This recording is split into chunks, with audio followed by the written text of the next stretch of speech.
Students, I'm going to continue. This is the second part of my video on Act 3 Scene 2 Merchant of Venice, the casket scene with Bassanio, and I'm going to continue from where I left, which was at line 70. So I was explaining the end of that song which is being played as Bassanio is making his choice, and I was making a distinction between love and fancy. Fancy is born in the eyes, and therefore it dies very soon. In the cradle where it and fancy dies in the cradle where it lies. Let us all bring fancy's knell. So fancy is very short-lived. It is a very temporary, as I told you, kind of attraction. A kind of attraction which is not long-lasting. It will die very soon. Therefore, this song sings of the death knell of fancy, the bell that is rung at the time of death. So here there is talk of the death of fancy, because fancy is short-lived. It is not deep-seated, it is not present in the heart, it is only present in the eyes. And therefore this song ends with ding dong bell, that is the knell of fancy is being rung. Bassanio. So may the outward shows. Now I'd like to make a little brief comment about the song. See, the song is talking about deep-seated attraction, deep-seated love, as compared to shallow attraction which is only present in the eyes. Meaning to say that if we go only by outward beauty, a man can fall in love with a woman just by looking at her outward beauty, but that kind of an attraction is flimsy. It will very soon die. So it will not be passionate, it will not be strong like love, which does not only care for external beauty. This is the guidance that the song is trying to give Bassanio when he is going to choose between the gold, silver and lead caskets. So may the outward shows be least themselves. The world is still deceived with ornament. So Bassanio has taken up the lead over here. As he examines the gold casket, he is thinking that the whole world, so may the outward shows be least themselves. That is, he hopes that he will not be attracted only by outer glimmer and glitter. The world is still deceived with ornament. That is, beauty, external beauty, decorations, these kind of things, ornaments, these are the things that will deceive, that will mislead people, mislead the world. So we should not be misled by external view, by external beauty. In law, what plea so tainted and corrupt, but being seasoned with a gracious voice, obscures the show of evil? So he gives two examples. The first example he gives to affirm the point that one should not be dependent on outward view and outward beauty. The first point he derives from the subject of law, and he says that when a lawyer is trying to defend a very evil crime, a very ugly crime, he can use the best of arguments, the most eloquent of sentences, and he says what plea so tainted and corrupt. Plea is the argument that the lawyer is giving in favor of an evil crime and a hardened criminal. So the criminal is very bad, the crime committed is very ugly, but being seasoned, but it is covered, it is sort of embellished with a very graceful argument, very eloquent speech. So that eloquence in the speech sort of covers or sort of colors the ugliness of the crime, obscures the show of evil. Then he gives another example from religion. In religion, what damned error but some sober brow will bless it and approve it with a text, hiding the grossness with fair ornament. So the next example he gives is of a big sin that can be committed. Damned error is a great sin that is committed. But if a holy man, a pious man is committing that sin, somebody who is very well versed with the scriptures, with the lines of religious books, he will be able to give an example. He will be able to quote from the Bible, quote from the holy books, quote from the scriptures, and be able to excuse that crime which he is committing, excuse the sin which he is committing by giving example from, giving some quotation from the Bible. So what is being done? The real essence is being covered by beauty, whether it is in law, where the real ugliness of the crime is being covered by the eloquence of the lawyer, or whether it is the ugliness of the crime or of the sin here which is being covered by a pious man through a beautiful quotation. But the truth is often covered by external beauty. This is what he's trying to say. There is no vice so simple but assumes some mark of virtue on his outward parts. So he's saying anything that is actually deplorable, which is hate-worthy, can be covered, can be colored, can be embellished, can be decorated with something that is good in order to cover that which is bad, in order to cover its evil. So he's making all these statements to go against the attraction of the gold casket. That outwardly the gold is such a precious metal. It has the golden color which is very attractive to the eye, but he should not be misled by it. So he says, how many cowards whose hearts are all as false as stairs of sand wear yet upon their chins the beards of Hercules and frowning Mars, who inward searched have livers white as milk, and these assume but valor's excrement to render them redoubted. So he's talking about people who are actually not brave, who are cowards, but they pretend to be brave, and he compares such cowards whose hearts are all as false as stairs of sand. That is, you all know that sand is very grainy, it is very soft. If we stand on stairs of sand, they will crumble.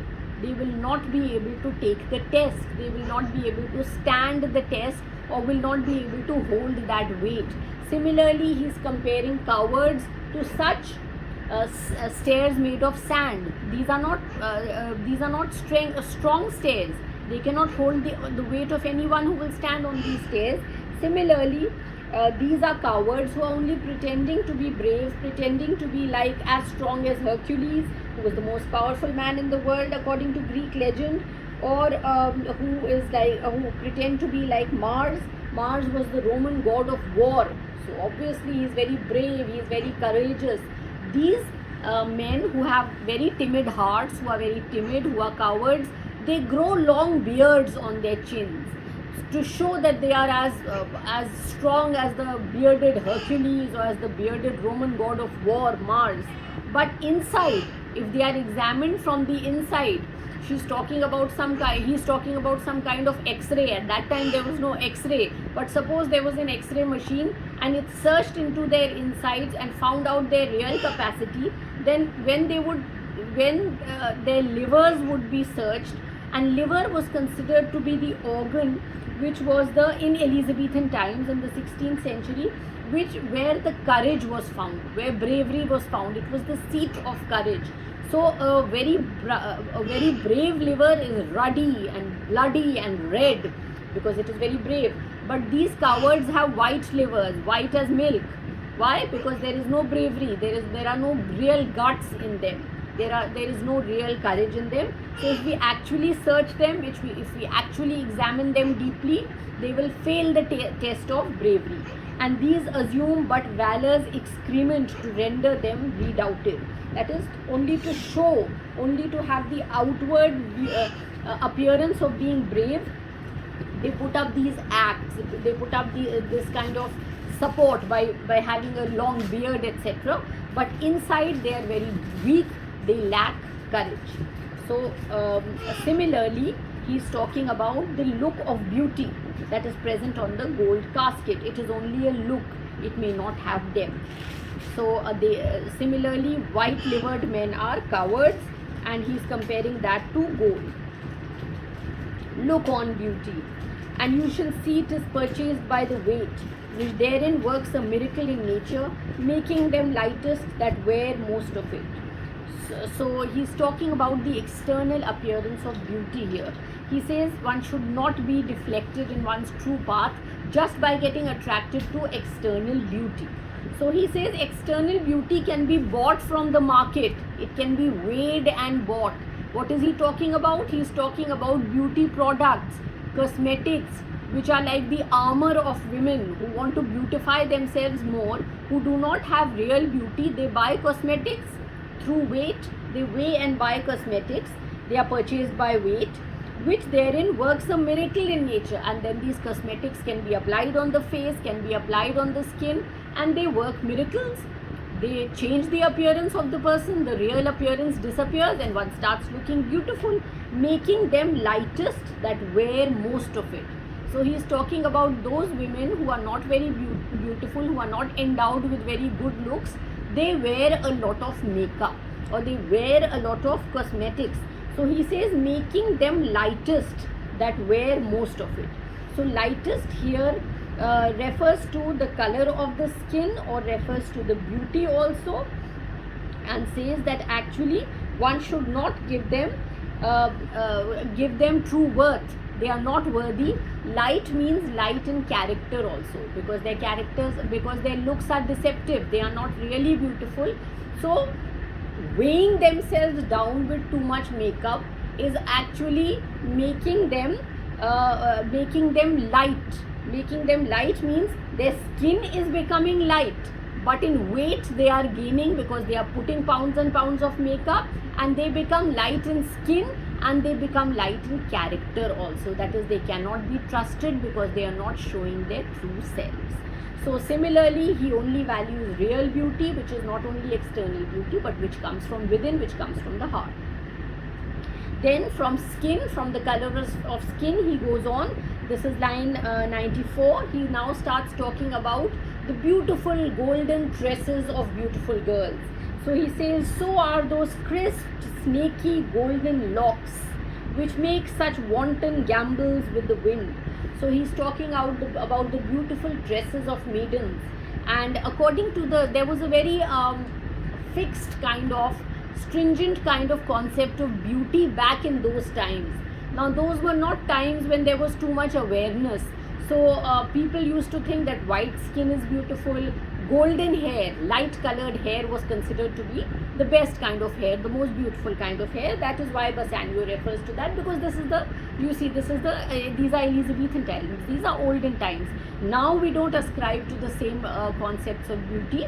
Now the color of the skin does not have to mean that only light color is beautiful, but this is how those men used to think. So Bassanio says that when he sees beautiful women with long golden curly hair which fly in the wind, so he says, which make such wanton gambols, that is, they play in the wind, playfully they fly in the wind, move in the wind, upon supposed fairness, often known to be the dowry of a second head. He says snaky golden locks, coiling like snakes, wavy golden hair flying about in the wind, may actually not be true. So what is the suspicion? He says, often known to be with the wind upon supposed fairness, that these are the hair that are belonging to beautiful women, but actually often known to be the dowry of a second head. Dowry, that is a gift that has been taken from somebody else's head, and that person may be dead now. That hair has been cut from the dead body. So the skull that bred them in the sepulchre, maybe that woman is dead now and has become a skeleton now and is lying in the grave. Sepulchre is the grave, is lying underneath the earth and buried in the earth, is in its tomb, and that hair has been extracted from the dead woman and has been maybe made into a wig, and is therefore not the real hair of these beautiful women. They are flaunting this beautiful golden hair, but it is not even true. So it is external beauty which is fake. So this is what Bassanio is referring to. Thus ornament is but the the guiled shore to a most dangerous sea. So he is saying beauty, external beauty, can only lead forward to something which cannot be trusted, which is suspicious. So he is saying that such ornaments of beauty, such decorations that people wear, that women wear, lead on to something which is untrustworthy, therefore to a dangerous sea.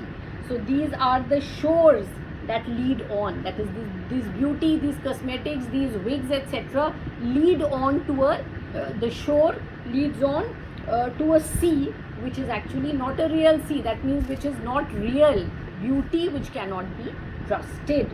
So he says gilded, that is most treacherous, untrustworthy sea. The beauteous scarf, veiling an Indian beauty. In a word, the seeming truth which cunning times put on to entrap the wisest. So again, he gives another example. He has talked about first makeup, cosmetics, how that makes one's skin lighter. Then he talks about golden hair, long golden hair, which may not be real, which may be wigs, which may be extracted from someone else's head. Then he talks about how there is a veil that is covering, a beautiful scarf that is covering a face.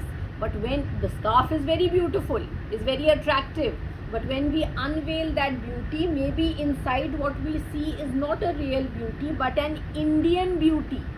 So here Indian does not refer to India, it refers to West Indians. West Indies is an island where generally dark colored people, dark skinned people, or negroid people belonging to the negroid race are found. So in those days, in the 16th century, in the Elizabethan period, dark skin was not considered to be beautiful. So he says, when we lift this beautiful scarf, what we get underneath is a West Indian beauty, is a dark beauty, not a fair beauty. And fairness was comparable to beautiful.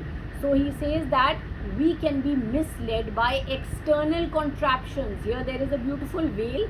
We may be attracted to the veil, to the scarf, but the scarf will show that the woman inside is dark skinned. So these were very racist times. These were times which were very, where the white race was considered to be supreme. We do not have to ascribe to such concepts of beauty, but this is what is written by Shakespeare. That is why I have to explain it to you and share it with you.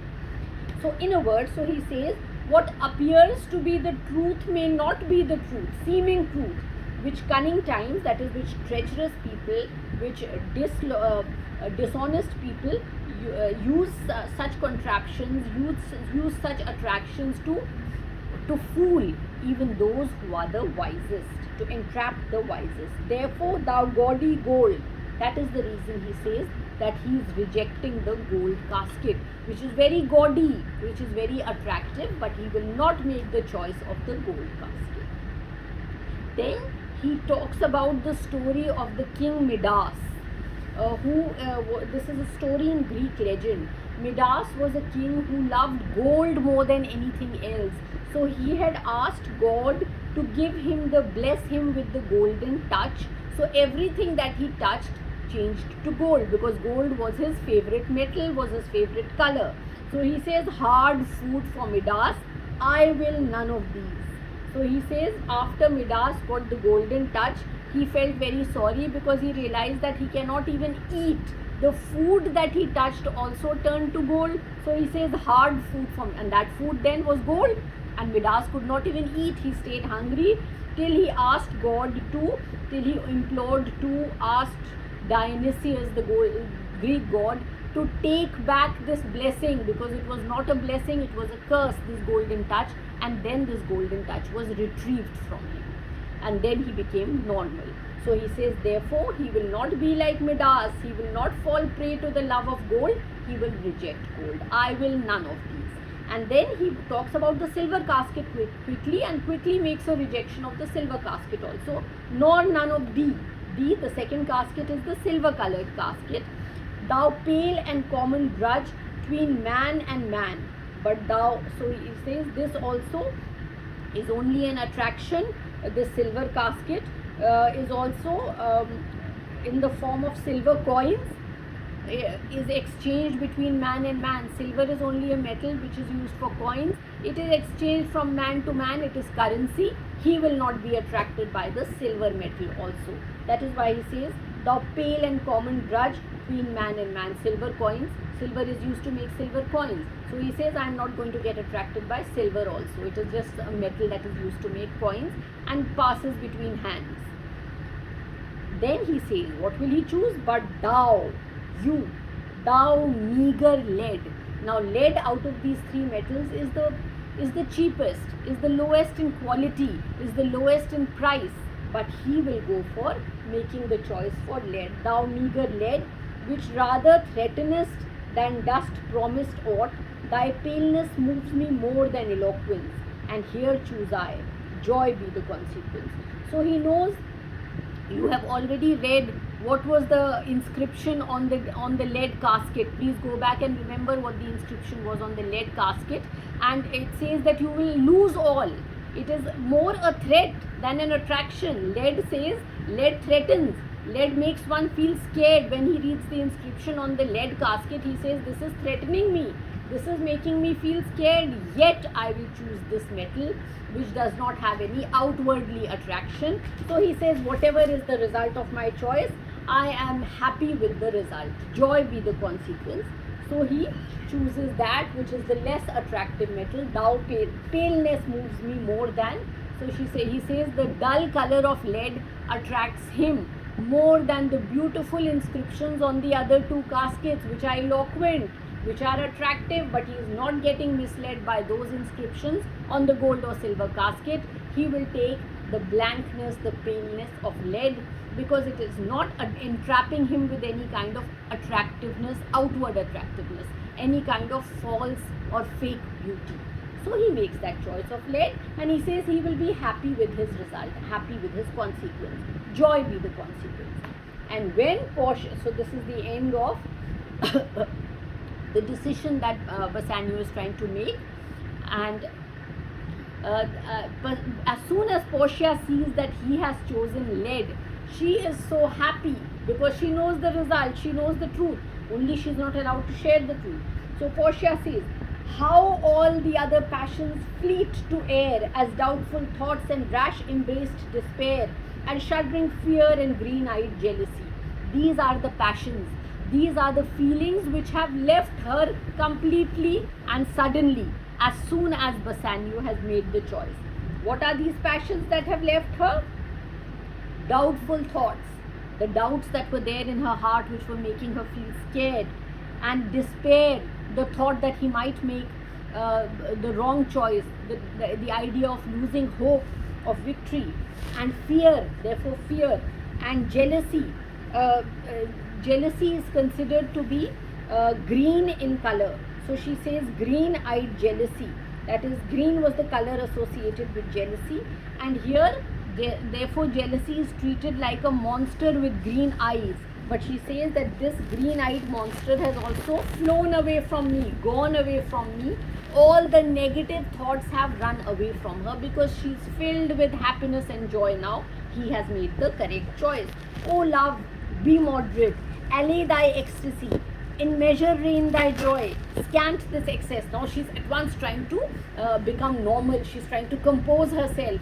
She's trying to show that she's very, very happy, but she's trying to control her happiness. So she's demanding to love, please be moderate. Let me not express how much happiness I am feeling. She's trying to control, gain composure over her happy emotions. So she says, allay, stop your ecstasy. She's too happy, but she's trying to control that happiness. In measure reign thy joy. She's trying to gain composure. And she says that she hopes that nobody will know how happy she is.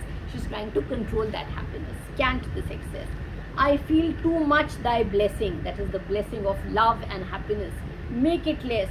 For fear I surfeit. So she says, because if I feel too happy, she's going to collapse under that happiness, under the weight of that happiness and that love. So she's trying to control herself and control her heart. Then Bassanio, now this is the important passage.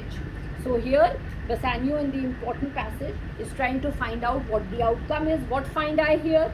So the lead casket is opened, and fair Portia's counterfeit, that is, he finds the picture of Portia, fair Portia, beautiful Portia's fake image is present there inside the casket. So he knows he has won. What demigod hath come so near creation?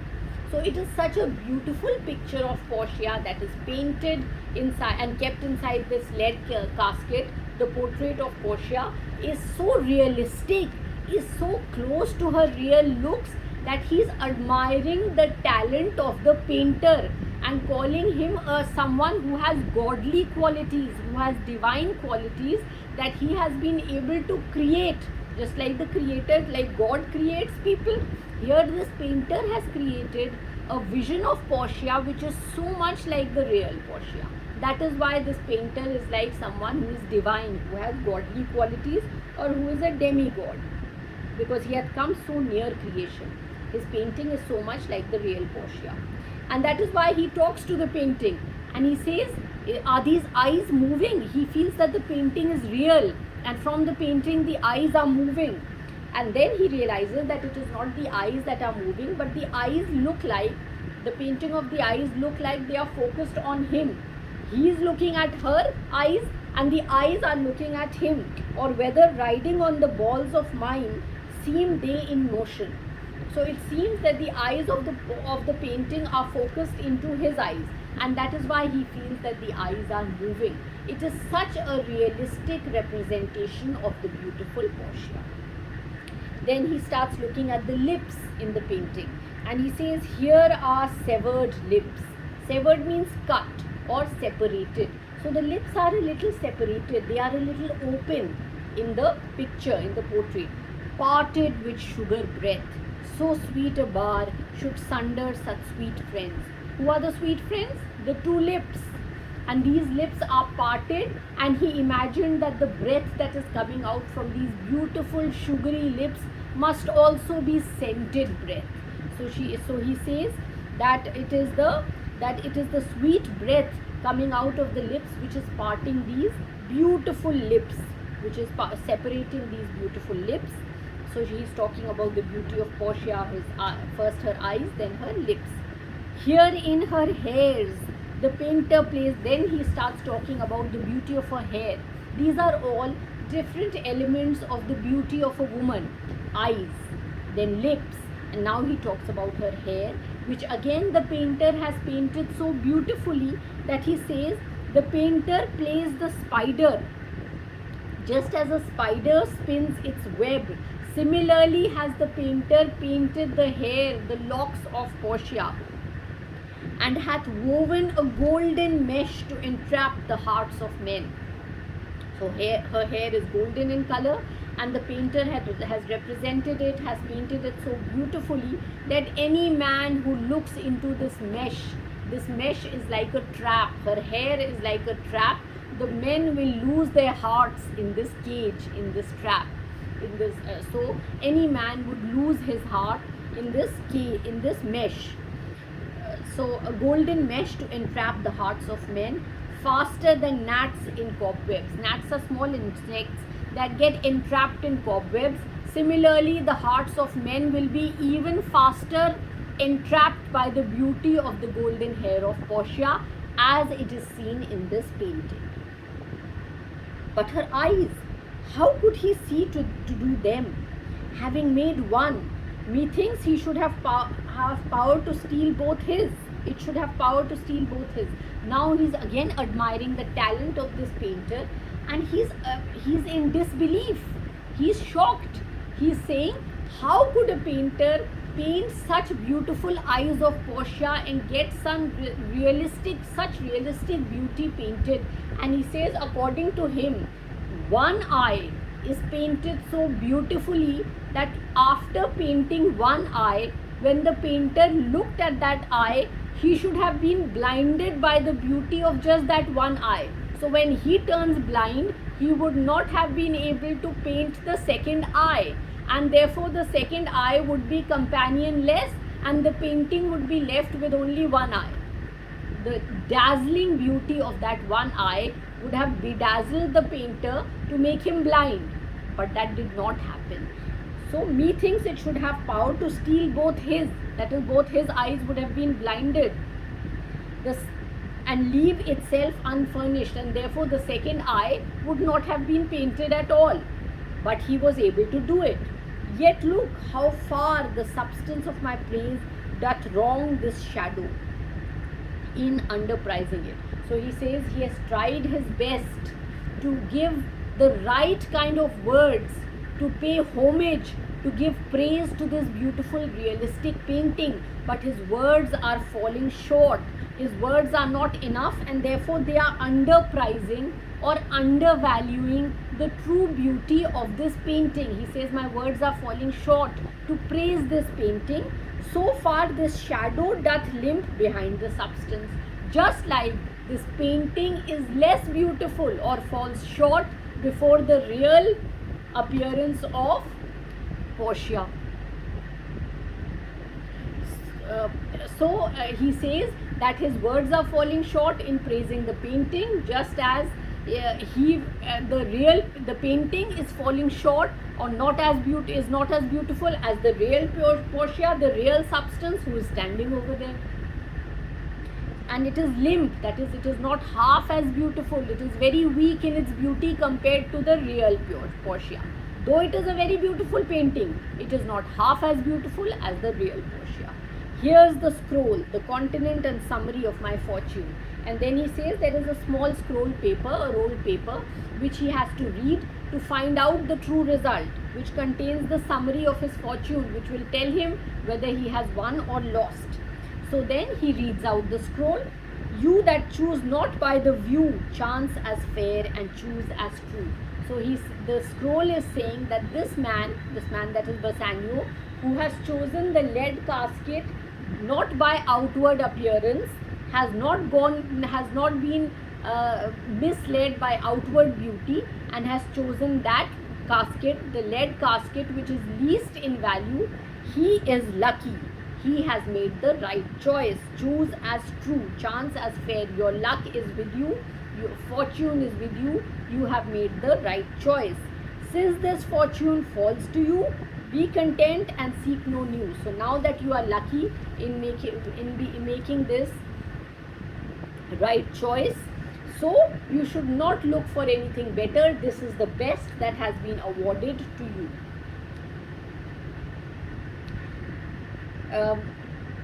If you be well pleased with this and hold your fortune for your bliss, that means if you are happy with your choice and you are this correct choice has given you true happiness, then turn you where your lady is and claim her with a loving kiss. So the paper has given him the permission and the advice and the direction to now kiss his lady love. So therefore he takes permission, formal permission from Portia, a gentle scroll, fair lady, by your leave. So he says, he asks fair lady, that is Portia, for her permission, and then he goes ahead and kisses her, because these were very traditional times. So he first asks permission from Portia and then kisses her, kissing her. I come by note, that is only because of the note he has taken the permission and kissed Portia, and to give and to receive, like one of two contending in a prize. So he says, just as he is kissing her, she is kissing him back.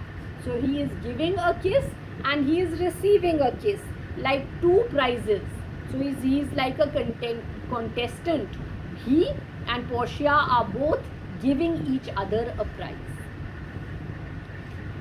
So he knows now that things he hath done well in people's eyes, hearing applause and universal shout, giddy in spirit, still gazing in a doubt, whether those peals of praise be his or no. So thrice fair lady stand I even so, as doubtful whether what I see be true, until confirmed, signed, ratified by you.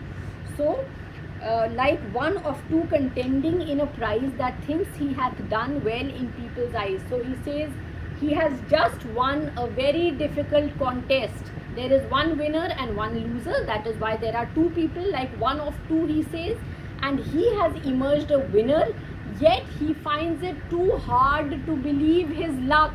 He cannot believe that he has won the fair Portia in marriage. So he says that thinks he had done well in people's eyes. He knows that everybody is congratulating him, just like in a contest where there is one winner and one loser. The winner is being congratulated, there is applause, there is clapping. Still he is not able to believe his luck. Hearing applause and universal shout, giddy in spirit, his head is still spinning with his good luck. He is not able to believe his luck. Still gazing in a doubt whether those peals of praise be his or no. So similar is his situation, like a warrior who has won a victory, yet he is not able to believe his luck. So he is still in doubt. He's not believing his luck. He's not sure whether he has actually won. He is still in doubt whether those peals of praise be his or no. So he says, thrice fair lady, He says the lady who's fairer than the imagination of the painter, who's fairer than the product that he has created in this leaden casket, the beautiful impression of his or the beautiful painting of herself. She is even fairer than that. So she is three times fairer, 3 times more beautiful.